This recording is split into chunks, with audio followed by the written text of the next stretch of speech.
Praise the lord. పరిశుద్ధాత్మని ప్రవచనం ఆధ్యాత్మిక కార్యక్రమాలను వీక్షిస్తున్న మీ అందరికీ సర్వశుభములు కలుగునుగాక. ఆమేన్. ప్రియులకు సహోదరి సహోదరులారా, దేవుని బిడ్డలారా, ఈరోజు క్రైస్తవులందరికీ శుభదినము, విశ్రాంతి దినము, ఆదివారము ఆరాధన, సంతోషకరమైనటువంటి దినము. ఈరోజు తల్లి శ్రీ సభ తిరు కుటుంబ మహోత్సవాన్ని కొనియాడుతుంది. ఈరోజు 3 పట్టణాలు ఉంటాయి. మొదటి పట్టణము సమూయేలు మొదటి గ్రంథము 1వ అధ్యాయము 20 నుంచి 22వ వచనం వరకు, మరియు 24 నుంచి 28వ వచనం వరకు. రెండవ పట్టణము పునీత యోహాను గారు రాసిన మొదటి లేఖ 3వ అధ్యాయము 1 నుంచి 2, మరియు 21 నుంచి 24వ వచనం వరకు. సువార్త పట్టణము లూకా సువార్త 2వ అధ్యాయము 41 నుంచి 52వ వచనం వరకు. ముందుగా సువార్త పట్టణం చదువుకుని వాక్యంలోనికి వెళ్దాం. ఏలిన వారు మీతో నుందురుగాక, మీ ఆత్మతో నుందురుగాక. పునీత లూకా గారు రాసిన సువార్తలోని భాగము, ఏలిన వారా మీకు మహిమ కలుగునుగాక. లూకా సువార్త 2వ అధ్యాయము 41 నుంచి 52వ వచనం వరకు. ఆయన తల్లిదండ్రులు ప్రతి సంవత్సరము పాస్కా పండుగకు యెరూషలేమునకు వెళ్ళిడివారు. యేసు 12 ఏళ్ల వయసు గలవాడైనప్పుడు వారు తమ ఆచారము ప్రకారము పండగకు వెళ్ళిరి. పండుగ దినములు ముగిసిన పిదప వారు తిరుగు ప్రయాణమైరి. కానీ బాలయేసు యెరూషలేములోనే ఉండిపోయెను. తల్లిదండ్రులు అది ఎరుగరైరి. యేసు యాత్రికుల సమూహములో ఉండెనని భావించి ఒకనాటి ప్రయాణం కొనసాగించిరి. అప్పుడు వారు తమ బంధువులలో పరిస్థితులలో బాలుని వెదకనారంభించిరి. వెదకి వేసారి ఆయన కొరకై వారు యెరూషలేమునకు తిరిగి వచ్చిరి. 3 దినములైన తర్వాత దేవాలయములో వేద బోధకుల మధ్య కూర్చుండి వారి బోధలను ఆలకించుచు తిరుగు ప్రశ్నలు వేస్తున్న ఆయనను వారు కనుగొనిరి. ఆయన సమాధానములను వినిన వారు ఆయన వివేకమునకు విస్మయం పొందిరి. యేసును చూసి తల్లిదండ్రులు మిక్కిలి ఆశ్చర్యపడిరి. అప్పుడు తల్లి ఆయనతో, కుమారా, ఎందుకు ఇట్టు చేసితివి? నీ తండ్రి నేను విచారముతో నిన్ను వెదుకుచుంటిమి అనెను.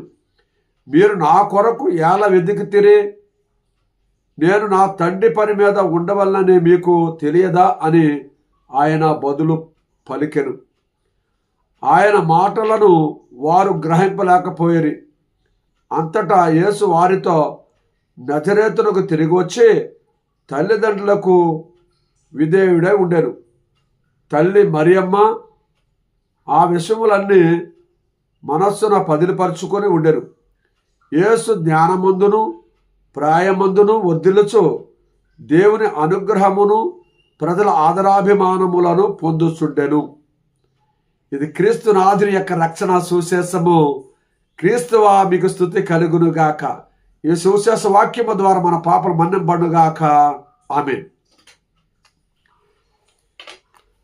ప్రియమైన సహోదరి సహోదరులారా, దేవుని బిడ్డలారా,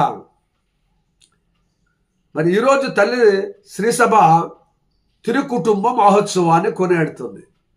తిరు కుటుంబము అంటే ఏమిటి? దాని గురించి మనము కొన్ని విషయాలు తెలుసుకుందాం. తిరు కుటుంబము పరిశుద్ధ గ్రంథం చూసినట్లయితే జోసెఫ్ గారు, మరియమ్మ గారు, యేసు ప్రభు కుటుంబము తిరు కుటుంబము. మరి ఎలిజబెత్ అమ్మ, జకర్యా, యోహాను ఈ కుటుంబం తిరు కుటుంబము. అలాగనే యోబు కుటుంబము, యోబు వారి భార్య భర్తలు, వారి పిల్లలు, ఇది తిరు కుటుంబము.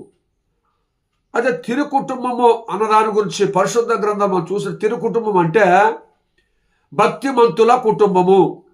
అనినిత్యము దేవాలయానికి వెళుతూ, అనినిత్యము ప్రార్థనలు చేసుకుంటూ, వ్యక్తిగత ప్రార్థన, కుటుంబ ప్రార్థన చేసుకుంటూ, కష్టం వచ్చినా, నష్టం వచ్చినా, లాభం వచ్చినా, మంచి జరిగినా, ఏది జరిగినా దేవుణ్ణి విడిచిపెట్టుకోకుండా ప్రార్థించే కుటుంబము తిరు కుటుంబం. అయితే ప్రియమైన దేవుని బిడ్డలారా, ఈ విధంగా యేసు ప్రభు కుటుంబం మనం చూసినట్లయితే ఈరోజు సువార్త పట్ల మనం చూసినట్లయితే యేసు ప్రభు తల్లి జోసెఫ్ గారు, మరియమ్మ గారు పాస్కా పండగకి నజరేతు నుంచి యెరూషలేముకి వెళుతూ ఉండేవారు. యేసు ప్రభుకు 12 ఏళ్ళ వయసు వచ్చినప్పుడు నజరేతు నుంచి యెరూషలేమునకు పాస్కా పండగకి వెళ్ళారు. వెళ్ళిన తర్వాత పాస్కా పండగ దినములు, ఆ పండగ అయిపోయిన తర్వాత జోసెఫ్ గారు, మరియమ్మ గారు, మరి ఉన్న ప్రజలందరూ కూడా వాళ్ళ ఇంటికి వెళ్ళిపోతున్నారు. జోసెఫ్ గారు, మరియమ్మ గారు యెరూషలేము నుంచి ఒక రోజు ప్రయాణం చేసిన తర్వాత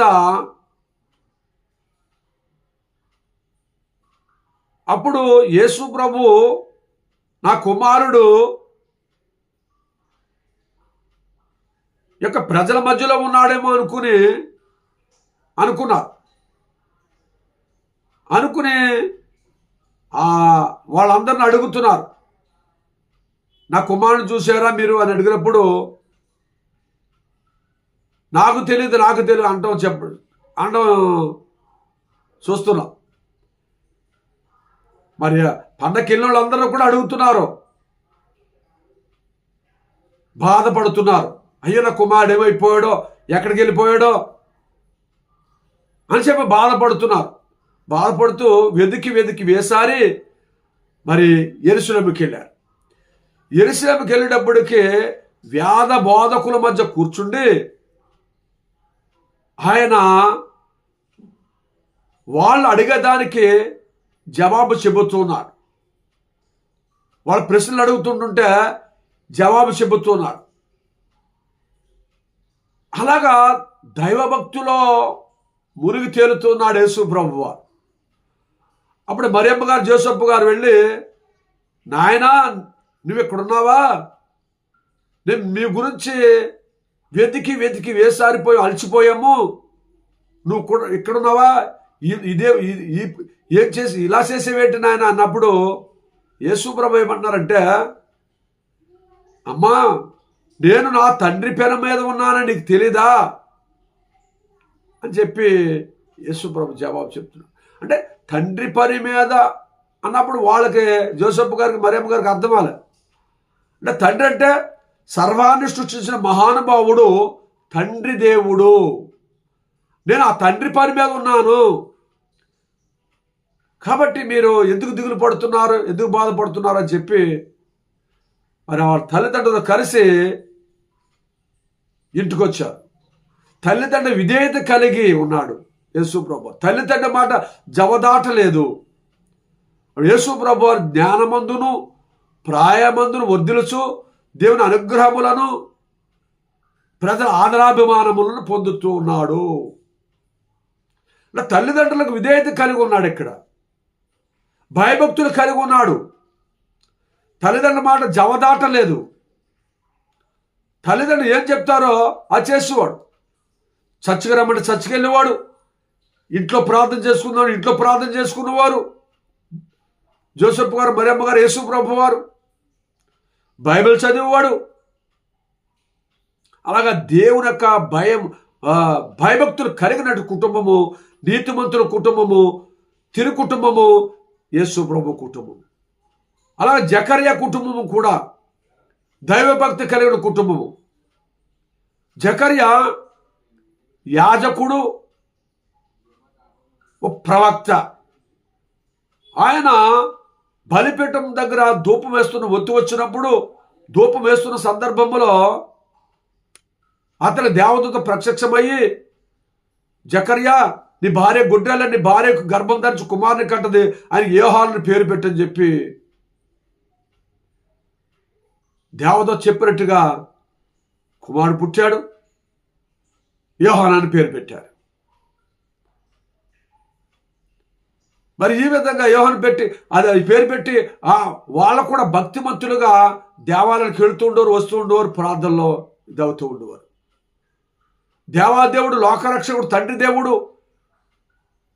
దేవుని మార్గము, లోకరక్షకుడు నా కుమారుడు ఈ భూలోకానికి వెళ్ళకముందు, పాపాత్మను రక్షించడానికి వెళ్ళకముందు దేవుని మార్గాన్ని సిద్ధపరచడానికి పంపుతున్నాను, ఆ పంపే వ్యక్తి యోహాను గారని చెప్పి ప్రవక్తల ప్రవచనాలు నెరవేర్చబడుతున్నాయి. యోహాను గారి కుటుంబము భక్తిమంతుల కుటుంబం. అలాగే యోబు కుటుంబం చూసినట్లయితే యోబుకి 7 కొడుకులు, 7 కోడళ్ళు, అలాగే 3 కూతుళ్ళు, 3 అల్లుళ్ళు, వాళ్ళ పిల్లలు. అలాగే ప్రతిరోజు కూడా ఒక్కొక్క రోజు ఒక ఇంట్లో ప్రార్థన చేసుకుంటూ ప్రార్థనలో ఉండేవారు. ప్రార్థన అయిన తర్వాత ప్రార్థన చేసుకుని, విశ్వాసత భక్తితో ప్రార్థన చేసుకుని, అలాగా విందు చేసుకుని చక్కగా దేవుళ్ళు ముచ్చడించేవారు. మరి ఈ విధంగా జీవిస్తున్నటువంటి కుటుంబము 3 కుటుంబాలు మనం చూస్తున్నాం. యోసేపు గారి కుటుంబం, యోసేపు మరియమ్మ యేసుప్రభు కుటుంబం, జకరియా ఎలిజబెత్ యోహాను గారి కుటుంబము, అలాగనే యోబు కుటుంబం. అలాగే ప్రియమైనటువంటి దేవుని బిడ్డలారా, మరి ఈనాడు మొదటి పట్ల చూసినట్లయితే, మొదటి పట్ల సమూయేలు మొదటి గ్రంథంలో చూసినట్లయితే అన్నాకి, ఎల్కానాకి అన్నా పెనిన్నా అని 2 భార్యలు ఉన్నారు. అయితే పెనిన్నాకి పిల్లలు పుట్టారు, కానీ అన్నాకు మాత్రము పిల్లలు పుట్టలేదు. అయితే పెనిన్న అన్నాని, నువ్వు గొడ్రాలు, నీకు పిల్లలు పుట్టలేదు, నీకు పిల్లలు పుట్టరు అని దూషిస్తూ ఉండేది, అవమానిస్తూ ఉండేది. ఈ అవమానం భరించలేక ఒకరోజు ఏలి దేవాలయానికి వెళ్ళి ప్రార్థన చేస్తుంది, వెక్కి ప్రార్థన చేస్తుంది, కన్నీరుతో ప్రార్థన చేస్తుంది, కన్నీరు మున్నీరుగా ప్రార్థన చేస్తుంది. అప్పుడు ఏలి వచ్చి బోధకుడు, యాజకుడు, బోధకుడు, సువార్తకుడు, ఉపదేశకుడు వచ్చి, అమ్మా ఎందుకు ఏడుస్తున్నావు, తాగొచ్చి ఏడుస్తున్నావా, ఎందుకు తాగొచ్చి దేవాలయానికి ఎందుకు వచ్చావు అన్నప్పుడు, నేను తాగి రాలేదు, నేను దుఃఖముతో దేవునికి మొరపెడుతున్నాను, దుఃఖముతో దేవునికి ప్రార్థన చేస్తున్నాను అని చెప్పి ప్రార్థన చేస్తూ, ప్రభువా నాకు కుమారుని మగబిడ్డనియ్యి, మగబిడ్డ ఇచ్చినట్లయితే నేను నీకు సమర్పించుకుంటా అని చెప్పి అన్న ప్రార్థన చేసింది. ఆ ప్రార్థన విన్నటువంటి దేవుడు ఆమెకు ధరింపజేసి గర్భం ఇచ్చి మగబిడ్డను ఇచ్చాడు. మగబిడ్డని దేవుళ్ళు పేస్తుంది. అప్పటికి వాగ్దానం ఏం చేసిందంటే, ముందుగా ప్రార్థన చేసినప్పుడు నాకు మగబిడ్డ ఇచ్చినట్లయితే నేను నీకు సమర్పిస్తాను, నీ సేవకు సమర్పిస్తానని చెప్పి ఆ ప్రార్థన చేసింది. దేవుడు మగబిడ్డ ఇచ్చాడు. మగబిడ్డ ఇచ్చిన తర్వాత మరి 6 నెలల దాకా పాలు పట్టించింది, 5 నెలలు పాలు పట్టించింది. 6 నెలలు వచ్చేటప్పటికి దేవుని సమర్పించుకోవడానికి యత్నం చేసింది.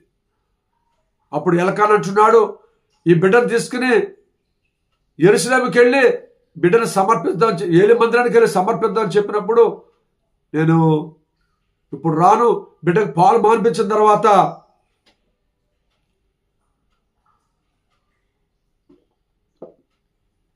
అప్పుడు వస్తానని చెప్పింది. అలాగే బిడ్డ పాలు మానిపించిన తర్వాత అన్న బిడ్డను తీసుకుని ఏలి మందిరానికి వెళ్ళి ఏలి దేవాలయంలో దేవునికి సమర్పించింది. దేవునికి సమర్పించింది సేవకు. తర్వాత అన్న హెల్కానా వాళ్ళకి పిల్లలు లేరు కదా అని చెప్పి మరి బొద్దుట కష్టం వచ్చినా నష్టం వచ్చినా సమస్యలు వచ్చినా మరి వీళ్ళకి వాళ్ళు చూసుకోవడానికి పిల్లలు లేరు కదా, పిల్లలు కావాలి కదా అని చెప్పి తర్వాత సమూయేలు మొదటి గ్రంథం 2వ అధ్యాయము 21 చూసినట్లయితే యావే అనుగ్రహం వలన అన్న మరలా 3 మగబిడ్డలను 2 ఆడబిడ్డలను కనెను. ఇంతలో సమూయేలు ప్రభుని ఎదుట పెరిగి పెద్దవాడయ్యను. సమూయేలుని దేవుడికి సమర్పించిన తర్వాత 3 మగబిడ్డలనే 2 ఆడబిడ్డలను కూడా దేవుడిచ్చాడు. ప్రియమైన దేవుని బిడ్డలారా, సహోదరులారా, మీ బిడ్డలను కూడా సేవకు సమర్పించండి. అయ్యో నాకు ఇచ్చిన మగబిడ్డ ఒక బిడ్డ పుట్టాడు, ఆ బిడ్డను దేవుని సేవకు ఇచ్చేస్తే ఎలాగని బాధపడతారేమో. మరలా మీకు బిడ్డలను కలగజేస్తాడు.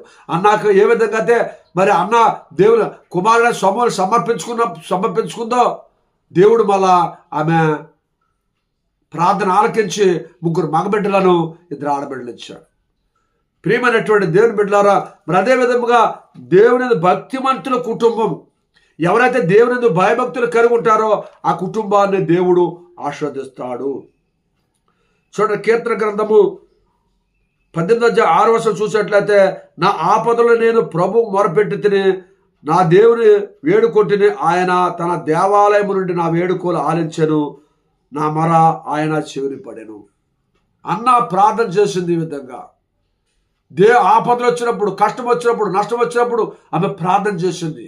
అలాగే మన జీవితాల్లో కూడా, మీ జీవితాల్లో కూడా కష్టం వచ్చినా, నష్టం వచ్చినా, సమస్య వచ్చినా, ఏది కొరతగా ఉన్నా నువ్వు దేవునికి ప్రార్థించినట్లయితే దేవుడు నీ మొర ఆలకిస్తాడు, నేను ఆశీర్వదిస్తాడు. నీకు ఏది అడిగితే అది నీకు ఇచ్చే దేవుడు ఏకైక దేవుడు. అయితే ప్రియమైనటువంటి దేవుని బిడ్డలారా, మరి ఈరోజు 2వ పట్టణము చూసినట్లయితే యోహాను గారు రాసినటువంటి మొదటి లేక 3వ అధ్యాయంలో 1-2 చూసినట్లయితే తండ్రి మనల్ని ఎంతగా ప్రేమించునో చూడుడు, ఆయన మిక్కుటమైన ప్రేమ వలన మనము దేవుని బిడ్డలని పిలువబడుచున్నాము. యథార్థంగా మనం అట్టివారమే. లోకము దేవుని ఎరగలేదు, అందువల్లనే అది మనలను కూడా ఎరగదు. దేవుడు మనల్ని ప్రేమిస్తున్నాడు. దేవుడు ప్రేమమయుడు. దేవుడు ప్రేమిస్తున్నాడు కాబట్టి మనము కూడా ఇతరులు ప్రేమించాలి. దేవుడి బిడ్డలుగా దేవుడు మనం ప్రేమించాలి, మనం కూడా ఇతరులు ప్రేమించాలి. ఇరుగు పొరుగు వాళ్ళు ప్రేమించాలి, శత్రువులు ప్రేమించాలి, అన్నదమ్ములు ప్రేమించాలి, అక్క చెల్లెలు ప్రేమించాలి, తోబుట్టులు ప్రేమించాలి, పక్కింటోడు ప్రేమించాలి. మరి ఈరోజు ప్రేమ కరువు అయిపోయింది మనుషులకి. అన్నదమ్ముల మధ్య, అక్క చెల్లెల మధ్య, తోబుట్టుల మధ్య, రక్త సంబంధం మధ్య ప్రేమలు లేవు. దేవుడు ప్రేమిస్తున్నాడు, ప్రేమ నేర్పించాడు నీకు. ఆ ప్రేమ ఎక్కడ ఉంది? ప్రేమ లేని జీవితాలుగా జీవిస్తున్నారు. ఈ మధ్యకాలంలో సెల్ ఫోన్లు వచ్చిన తర్వాత మొత్తానికి లేదు. మొత్తం ఆ సెల్ ఫోన్ మీద సెల్ ఫోన్ పట్టుకుని దాంట్లో నిమగ్నం అయిపోయి ఉంటారు తప్ప మరి బంధువులు, చుట్టాలని, మంచి చెడ్డ అన్న విషయాన్ని మర్చిపోతున్నారు. ప్రేమలు తగ్గిపోయి. దేవుడు ప్రేమిస్తున్నాడు కాబట్టి నువ్వు ఇతరులు ప్రేమించాలి, ఇరుగు పొరుగు వారు ప్రేమించాలి, అందరిని ప్రేమించాలి. మనం దేవుని బిడ్డలా కానీ మనం ఇక ఏమి కానుంటుమో మనకి ఇంకా తెలియదు. ఇక ఏమి కానుంటుమో ఇంకా తెలియదని ఎందుకు యోహాను గారు చెప్పారంటే ప్రేమలు తగ్గిపోతున్నాయి కాబట్టి. దేవుని బిడ్డ చెప్పుకున్నాం కానీ ఇక ఏం జరుగుద్దో, ఏమైపోతుందో మనకే తెలియదు అంటున్నాడు. అంటే ప్రేమ తక్కువ కాకుండా ప్రేమలో అధికముగా ఆశీర్వాదకరంగా ఉండాలి, ప్రేమను ఎదగాలని చెప్పి యోహాను గారు మనకి తేట తెల్లగా తెలియజేస్తున్నాడండి.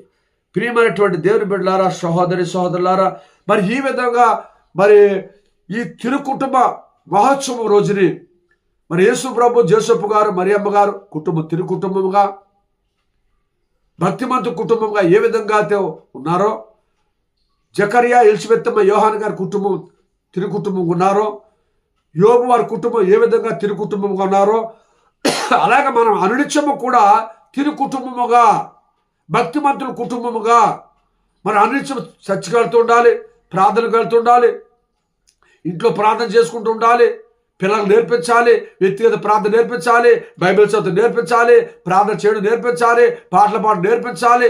ఈ విధంగా దేవుని భయభక్తులు కలిగి జీవించినట్లయితే దేవుడు నిన్ను నీ కుటుంబాన్ని తిరిగి కుటుంబముగా ఎంచుకుంటాడు, నీ కుటుంబాన్ని ఆస్వాదిస్తాడు. మీ కుటుంబ సభ్యులు ఎక్కడికి వెళ్ళినా ఆశీర్వాదకరం ఉంటారు. దేవుడు ఎల్లవేళ మీ ప్రార్థన ఆలకిస్తాడు, మిమ్మల్ని మరిచిపోడు, మిమ్మల్ని పైవాడిగా ఉంచుతాడు, కింద వాడిగా ఉంచడు, మిమ్మల్ని తలగా పెడతాడు, తోగ్గా పెట్టడు. మరి ఆయనే ఏకైక దేవుడు, తండ్రి కుమార పరిశుద్ధాత్మ దేవుడు, తత్వవంతుడై ఉన్నాడు. కాబట్టి యేసు ప్రభువు నిన్ను మర్చిపోడు. యేసయ్య దేవుల్లో నిండుగా మెండుగా మీరు పొందుకుని దేవుల్లో తిరు కుటుంబముగా ఆశీర్వాదకరముగా అనిత్యము ప్రార్థన కుటుంబముగా ఉండాలని కోరుకుంటూ దేవుడు మిమ్మల్ని మీ కుటుంబాలను బహుగా దీవించి ఆస్వాదించునుగాక. ఆమేన్.